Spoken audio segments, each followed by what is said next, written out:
Good afternoon, everyone. Today we'll be talking about inverse functions and linear functions. So an inverse function's notation is written this way: f at minus 1 all into y is equals to x. This is an inverse of a function f of x. So if you're given a notation as f to the minus 1 into y1 is equals to x1, it simply means that you must substitute a specific y1 value to get the specific x1 value. And also, one important thing you have to remember: the inverse of f of x is not the same as the reciprocal of f of x. F at minus 1 in y is the inverse, while this one, everything to the power minus 1, is the reciprocal. And then solving for inverse functions, firstly you have to interchange your x and your y, and then you make y the subject of the equation, and then you express in the normal functional notation you learned in the previous grades.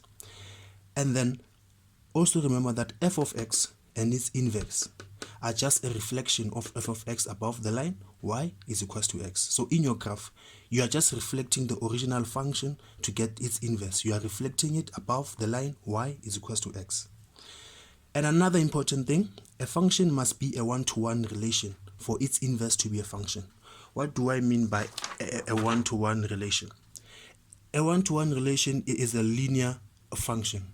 By linear, what do I mean? I mean that if I were to use this example where I'm giving this function y is equals to x plus 1, and then I substitute my x for minus 2 here, it means that for every value of x is minus 2, I'll always get minus 1. Every time I put these values, I'll always get this value. So one value is related to another value, which is also 1. So it's a one-to-one relation. So for your function to have an inverse, it must be a one-to-one relation. Now let's look at another kind of a relation. This one is called a many-to-one. Many-to-one relation, if we were to use this example of y is equals to x squared, you'll see that for every input, if I put here minus 2 and I put 2, I'll always get 4. So one number is associated with many numbers. So this relation is many to 1. Because even here, if I put minus 1 here, I'll get 1. If I put 1 here, I'll get 1. So 1 is related to many values. So quadratic functions are always many to 1, and they do not have an inverse. They do have it, but their inverse is not a function because it's not a one-to-one, it's a many to 1. For your inverse to be a function, the original function must be a one-to-one function. So now with all of that out of the way, let's look at an example. Let's look at this question. The question says, find the inverse of p of x is equals to minus 3 plus 1 and sketch the function and its inverse on the same set of x's. So let's start. First things first, let's find the inverse. Right? Remember the rule said you do what? You first interchange your x and your y.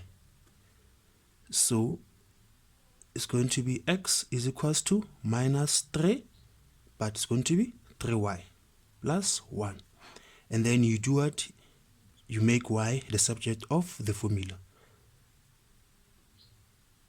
So this will be y is equals to 1 minus x all over 3. So this is our inverse function. And then after finding our inverse function, we do the normal thing we do with graphs. You find your x and your y intercept.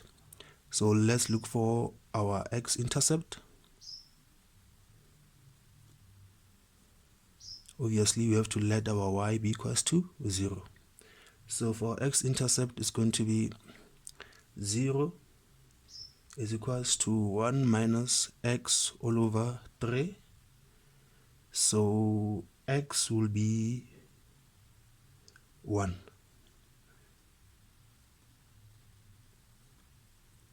That's the x-intercept. So let's look at the y-intercept. The y-intercept,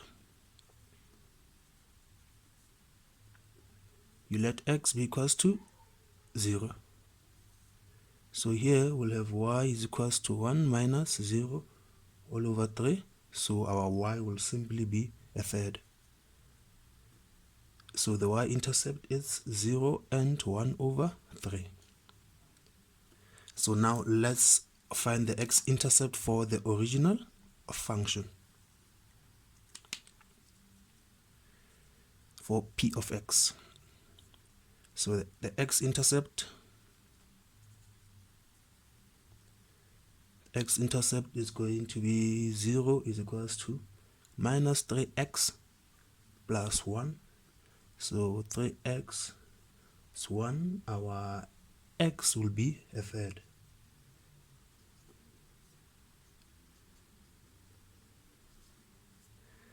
Then for the y-intercept,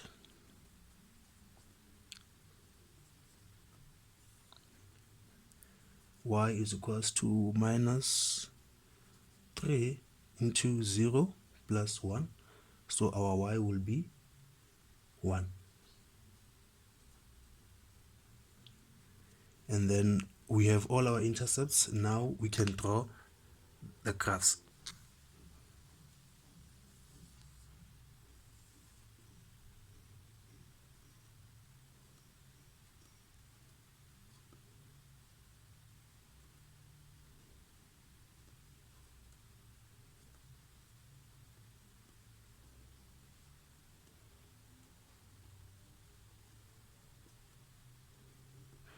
And then we can start plotting our points.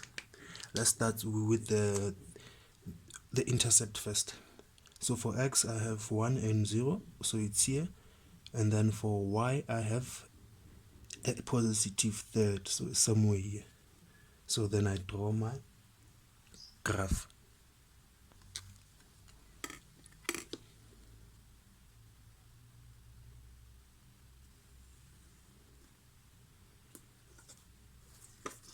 This will be the inverse. And then we do the same for the initial graph. And then my x, I have a third. Sorry, let me use a different color. And then for my x, I have a third. For my y, I have a 1.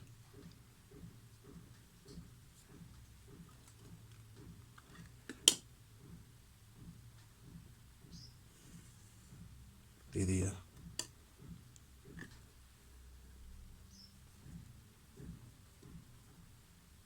And then now we must draw the y is equals to x line to show that indeed an inverse is just a reflection of the original graph above the line y is equals to x.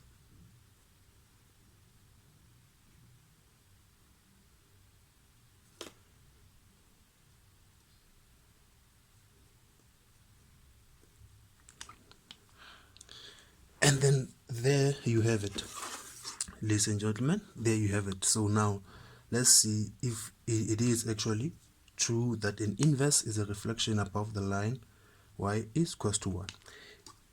If you were to look at p of x and you put a mirror along this reflection, you will see that its reflection will give you the inverse, which is p of minus 1. So yes, an inverse is just a reflection above the line y is equals to x. So we are just reflecting the original graph along this line to get the inverse. And another rule I would like you guys to know before I end the video is that if you have y is equals to ax plus q, the inverse of that is simply 1 over ax minus q over a. This rule will save you a lot of time. It will save you a lot of time from doing the manual calculations. But firstly, remember that for you to use this rule, you must make sure that the function you have is a 1-to-1 function. Because if it's a many-to-1, it will have an inverse, but its inverse will not be a function. So yeah, there we have it, ladies and gentlemen. I would like to end today's video here. So if you like the content, please subscribe, comment, like, and share. Thank you.